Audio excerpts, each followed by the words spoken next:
ABP माझावर तुम्ही पाहता आहात टॉप 20 मुंबई पुणे. घेऊयात महत्त्वाच्या घडामोडींचा वेगवान आढावा. मुंबईसह महाराष्ट्राचा लचका तोडू देणार नाही असा सज्जड दम उद्धव ठाकरेंनी भाजपला दिलेला आहे. भांडूपमध्ये आयोजित सभेत उद्धव ठाकरे बोलत होते. भाजपच्या उमेदवारांनी आज हुतात्मा चौकामध्ये जाऊन प्रचाराला सुरुवात केली. त्यानंतर उद्धव ठाकरेंनी भाजपला टार्गेट केलं. भाजपमध्ये हिंमत असेल तर त्यांनी विदर्भासह संयुक्त महाराष्ट्राची शपथ घ्यावी असं आव्हान उद्धव ठाकरेंनी दिलं. शिवाय पारदर्शकतेच्या मुद्द्यावरून पुन्हा एकदा भाजपवरती शरसंधान साधलंय.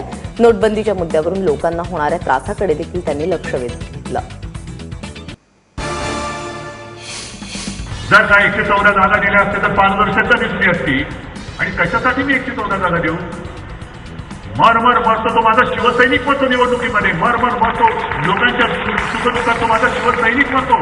निवडणूक जिंकल्यानंतर कामं करायची आणि ती झाल्यानंतर 5 वर्षानंतर विनासाहेब तुमच्या हातामध्ये तुमच्या घशामध्ये जागा घालायच्या, ह्याला म्हणतात युती. हे आम्हाला पारदर्शकतेने दिसत होतं म्हणून मी युती तोडलेली आहे. भांडूपमधल्या सभेनंतर उद्धव ठाकरेंनी मुलुंडमध्येही जाहीर सभा घेतली. यावेळी उद्धव ठाकरेंनी शिवसेना स्टाईलमध्ये भाजपचे किल्ले उडवले. भाजप इंटरनॅशनल पक्ष असून अमेरिकेच्या राष्ट्रपतींना विजय मिळवून दिल्याचं उद्धव ठाकरेंनी म्हटलंय. महापालिकेच्या निवडणुकीमध्ये शिवसेना आणि काँग्रेसची मॅच फिक्स आहे असा आरोप मुंबई भाजपचे अध्यक्ष आशिष शेलार यांनी केलाय. मुंबईतील 227 उमेदवारांनी हुतात्मा स्मारकाला अभिवादन केलं. त्यानंतर यशवंतराव चव्हाण सेंटरमध्ये भाजपच्या उमेदवारांनी पारदर्शकतेची शपथ घेतली. त्यानंतर शेलार बोलत होते. भाजपकडून मुंबई तोडण्याचा डाव आखला जात असल्याचा आरोप होतोय. तो दावा खोडून काढण्यासाठी भाजपनं संयुक्त महाराष्ट्रासाठी हुतात्मा झालेल्या वीरांची आठवण केली. जर काँग्रेसचा प्रचार करणार नसाल तर अपप्रचारही करू नका अशा शब्दामध्ये मुंबई काँग्रेस अध्यक्ष संजय निरुपम यांनी काँग्रेस नेत्यांना टोला हाणलाय. नारायण राणे, कृपाशंकर सिंग, नसीम खान, गुरुदास कामत या प्रमुख नेत्यांनी मुंबईतल्या प्रचारामधून काढता पाय घेतला. त्या पार्श्वभूमीवरती संजय निरुपम यांनी हे वक्तव्य केलंय. मुंबई काँग्रेसने मालवणीमध्ये प्रचाराचा नारळ फोडला. यावेळी गेल्या काही दिवसांपासून गायब असलेले प्रिया दत्त, मिलिंद देवरा, एकनाथ गायकवाड या नेत्यांनी व्यासपीठावरती हजेरी लावली.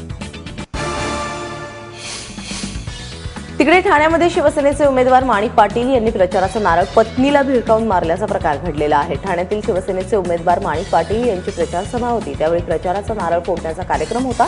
मात्र माणिक पाटील यांनी प्रचाराचा नारळ समोर असलेल्या आपल्या पत्नीला भिरकावून मारला. विशेष म्हणजे पाटील यांच्या पत्नी संगीता पाटील या शिवसेनेच्या विद्यमान नगरसेविका आहेत. या प्रकरणी संगीता पाटील यांनी ठाण्यातील श्रीनगर पोलीस ठाण्यात तक्रार दाखल केली आहे. त्यांच्या हातात मला वाटतं नारळ होता मी पाहिलेलं होतं. त्या नारळाच्या ह्याच्याने मला इथे डोक्यावर त्यांनी थाप दिली आणि शिव्या गाळ्या केल्या आणि जीव मारण्याची धमकी दिली. त्यांच्याकडे रिव्हॉल्वर देखील आहे. प्रत्येक वेळा त्यांचं हेच काम आहे, धमकी देण्याची.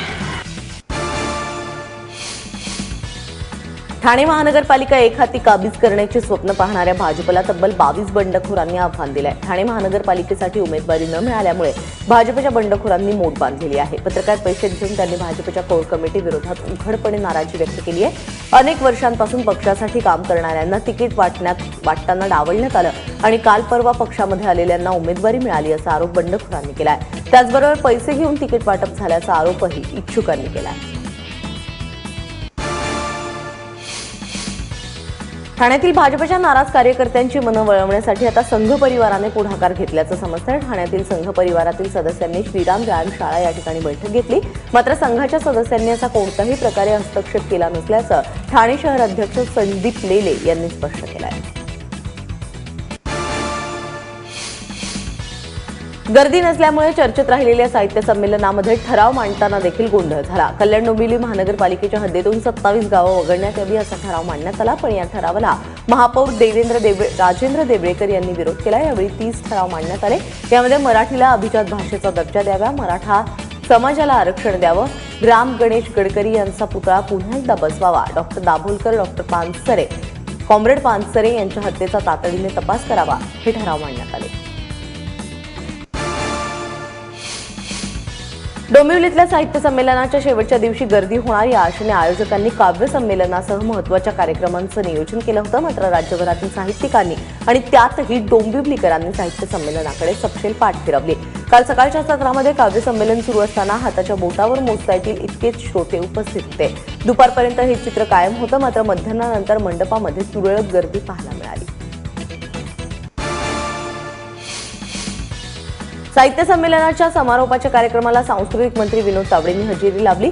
आचारसंहितेमुळे अनेक प्रश्नांची उत्तरं द्यायचं बंधन आहे असं म्हणत त्यांनी संमेलन यशस्वी पार पडल्याबद्दल आयोजकांचं अभिनंदन केलं. दरम्यान पुढच्या वर्षी मी राजकारणी लोकांचं साहित्य संमेलन भरवतो, स्वागत अध्यक्ष देवळेकर आणि उपाध्यक्ष रवींद्र चव्हाण यांना करतो असं म्हणत एकच शाही कपला. वसई विरार महानगरपालिकेचा अनधिकृत बांधकाम विभागाचे मुख्य अभियंता स्वरूप खानोलकर यांच्या वाढदिवसाच्या निमित्तानं दारूच्या पार्टीचं आयोजन करण्यात आलं होतं. या पार्टीमध्ये अनधिकृत बांधकाम करणाऱ्या बिल्डर मंडळींनी आवर्जून हजेरी लावली. एवढंच नव्हे तर दारू पिऊन बेभान झालेल्या पालिकेच्या अभियंत्यांनी नागिन डान्स केला. या सगळ्या प्रकारानंतर महानगरपालिकेच्या आयुक्तांनी संबंधित 12 अभियंते आणि कर्मचाऱ्यांवरती निलंबनाची कारवाई केली आहे.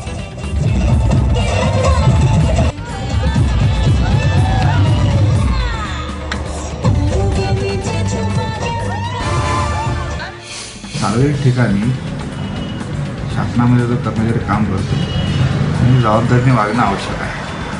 आणि यांच्या अशा वागण्यामुळे महापालिकेची बदनामी झाली आहे. म्हणून त्यात कॉन्ट्रॅक्ट इंजिनियर असल्यामुळे त्यांना मी बरखास्त करतो.